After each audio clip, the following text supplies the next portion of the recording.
지금 보시면 이렇게 올린 후에 조정을 한번 줬죠. 이렇게 쉬는 시간을 가진 후에 전 고점을 돌파하면서 거래량이 터졌잖아요. 오늘은 거래량의 비밀 두 번째 시간입니다. 주가가 고점에서 급등을 하면서 거래량이 빵 터지는 경우 도대체 왜 그런지 알아보겠습니다. 그리고 우리는 그럴 때 어떻게 대응을 해야 되는지 하나하나 풀어보겠습니다. 그 전에 지난 시간에 배운 핵심 내용을 잠깐만 볼게요. 거래량이 많아야 주가가 움직인다라고 했죠. 거래량의 증가는 반드시 명확한 이유가 있습니다. 조정 국면에는 주가가 내려가죠. 그럴 때는 거래량이 줄어야 건강한 조정이다. 그리고 거래량은 기본적으로 지지와 저항의 기준이 됩니다. 저번 시간 때 매물대를 했었죠. 정리를 하자면 거래량은 곧 신뢰입니다. 그리고 거래량의 증가는 그 자체로 매매 시그널이 될 수가 있죠. 그러면 오늘은 고점에서 거래량이 터지는 진짜 이유는, 여러분 이런 경험 다들 해보셨죠? 내가 사면 꼭 고점이고 내가 팔면 그게 바닥이다. 특히나 초보자 분들은 소름 돋을 정도로 자주 겪습니다. 근데 그 이유가 뭔지 오늘 이 강의를 들으시면 속이 뻥 뚫릴 거예요. 끝까지 집중해서 들어주셔야 됩니다. 자, 고점에서 대량 거래가 터지는 세 가지 이유를 먼저 살펴봐야 되는데, 먼저 우리가 지지와 저항을 했습니다. 그렇다면 주가가 저항 라인을 돌파를 할 때 쭉 올라가면서 거래량이 터지죠. 그러면 어느 시점에 여기서 갑자기 거래량이 확 터지는 시점, 그 이유는 크게 세 가지입니다. 첫 번째, 사람 심리가 그렇습니다. 주가가 급등을 하면 대한민국 사람들은 특히나 이 정도면 많이 올랐네 하면서 차익, 실현 욕구가 생기죠. 또 이전에 물렸던 사람들은 본전만 와도 팔고 싶어집니다. 물렸던 사람들은 장기 물량이라고 하죠. 그렇다면 이거를 통틀어 장단기 매물이라고 하는데, 이런 물량이 한 번에 쏟아지면서 거래량이 급증을 하는 거예요. 그런데 이걸 세력 입장에서 생각을 해보세요. 세력은 여기까지 올리려고 하는데 개미들은 조금만 올라와도 팔고 싶어지잖아요. 그러면 살짝만 눌러주면 매물들이 쏟아져 나온단 말이에요. 그렇기 때문에 세력은 굳이 무리해서 올릴 필요가 없겠죠. 오히려 잠깐 눌렀다가 이 물량을 소화를 하고 적은 돈으로 가볍게 다음 상승을 시킬 수가 있는데, 물론 예외는 있죠. 큰 호재들이 있거나 빨리 올려야 되는 묵묵적인 비밀들이 있을 수도 있잖아요. 세력 입장에서는 어쨌든 이 위에서 어차피 개미들한테 팔아 넘길 텐데 원하는 가격대로 못 팔 수도 있기 때문에 대부분 이렇게까지 올려버리진 않는다는 겁니다. 무슨 뜻인지는 이해되시죠? 세력 입장에서는 어차피 중간에 살짝만 흔들어 줘도 물량들을 소화를 하면서 가볍게 상승을 시킬 수가 있는데, 정말 특별한 부분이 없다면 굳이 끌고 같이 올라갈 필요는 없다라는 거죠. 이게 바로 장단기 매물 소화형 대량 거래입니다. 자, 그럼 두 번째, 이건 세력이 본격적인 작업 전에 시장 반응 테스트를 하는 겁니다. 주가를 살짝만 끌어올리면 시장들의 관심들이 쏠리잖아요. 그죠? 그러면 개미들이 얼마나 붙나, 이 구간에서 물량이 어떻게 나오나를 그거를 보는 거죠. 그렇게 한번 거래량을 빵 터뜨려주고 다시 눌림을 주고 시간을 들여서 천천히 매집을 이어갑니다.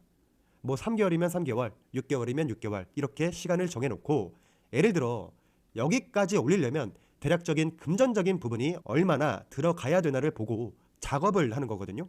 그러면 거래가 터져야 집중을 하잖아요. 그러니까 거래량이 터진 후에 횡보 또는 깊은 조정 기간은 보통 수개월이 나오죠.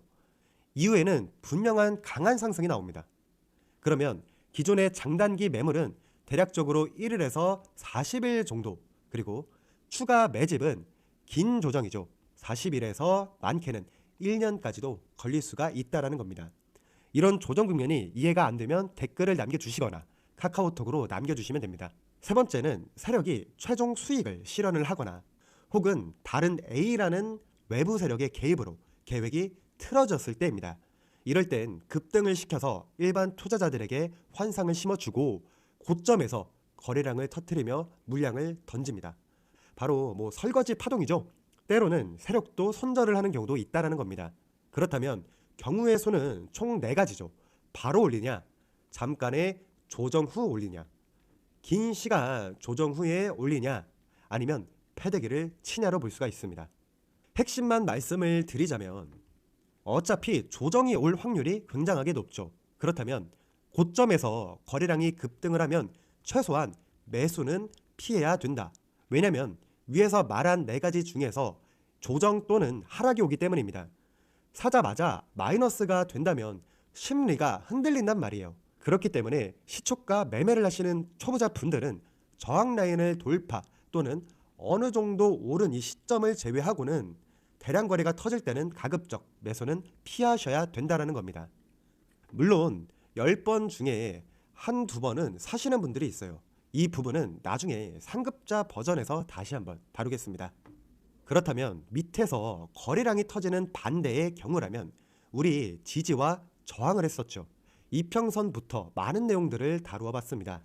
이건 상승의 시작 신호일 수가 있습니다. 즉 매수 신호에 가깝다는 말이죠. 다시 한번 이평선과 거래량에 대해 같이 실전 매매를 통해 보여드릴 테니까 기존 이평선 영상을 먼저 참조해 주시고 다시 한번 실전 매매를 통해 알려드리겠습니다. 자, 그렇다면 이 그림만 보자면 기준을 먼저 정해봅시다. 대량 거래인지 판단을 하려면 이전 고점들보다 거래량이 커야 됩니다. 그리고 줄었던 거래량이 다시 증가를 해야 되겠죠.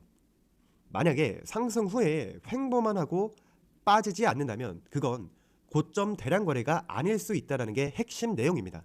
꼭 기억하시고, 자, 그럼 장단기 매물을 보자면 돌파 시에 거래가 터진다라고 했죠. 기존 거래량보다 증가를 하고 있습니다. 그죠? 시작점이라고 볼 수 있고 장대 음봉이 나오며 눌림을 주고 있는 모습이죠. 그리고 저번 시간에 말씀드린 것처럼 거래량 또한 줄어드는 건강한 조정을 한 뒤 그 다음 급등을 주며 날아가는 모습, 이게 바로 장단기로 매물들을 소화하고 가는 모습이라는 겁니다. 그 다음 추가 매집 패턴을 보자면 이렇게 상승을 하면서 거래량이 터지죠. 거래량이 점차 줄어들면서 긴 조정이 오다가 상승 흐름으로 나옵니다. 이럴 경우에는 추가 매집을 하는 구간이다 라고 생각해 주시면 되시고, 기존 거래량보다 더 많은 거래량들이 나오면서 상승을 하는 흐름이구나 확인을 하시고, 그 다음에 물량 넘겨버리는 패턴들이 있죠. 자, 지금 거래가 터지죠. 그리고 캔들 공부를 했을 때 했었죠. 이거 누가 이긴 거예요? 매도 세력들이 압도적으로 이긴 캔들이죠. 자, 보면 그 이후에 쭉 내리는데 이게 이 시점에서 이렇게 하락 전환될 것이다 라고 생각을 하면 여기서 그냥 정리하면 되는데, 몰라요. 이거 이상한데? 라고 느끼는 시점이 대략 이 정도 부근이란 말이에요. 빨라도 이 정도인데 거래량이 아예 죽고 세력들은 나가는 시점인 거고, 그 다음 쌍고점을 만들면서 물량을 계속 패대기 치는 모습들이 보이죠. 세력이 이미 상승 구간에서 매집을 마친 뒤에 개인에게 물량을 넘기며 탈출을 하는 과정이잖아요. 자, 거래량을 보면 순간적으로 매우 커지죠. 세력이 물량을 한꺼번에 내던질 때 나오는 폭발적인 거래량입니다. 짧은 시간 동안 강한 상승, 갑자기 큰 음봉으로 급락을 하고, 이평선을 보자면 상승 중에 단기 이평선이 장기 이평선 위에 위치를 하다가 하락을 하면서 이평선들이 꼬이며 역배열로 전환이 됩니다. 이후 물량이 다 정리된 후에 세력은 더 이상 방어를 하지 않으므로 주가는 장기적으로 횡보를 하거나 지속적인 하락 모습을 보이죠. 그러면 대량 거래 기준은 무엇이냐? 급등 시 A 고점보다 B 고점의 거래량이 명확하게 커야 됩니다. 그리고 하루라도 A 이후에 거래가 줄었다가 증가를 해야 됩니다. 그리고 만약에 상승 후에 내리질 않고 횡보를 하거나 이렇게 조금씩 상승을 하는 경우가 있죠.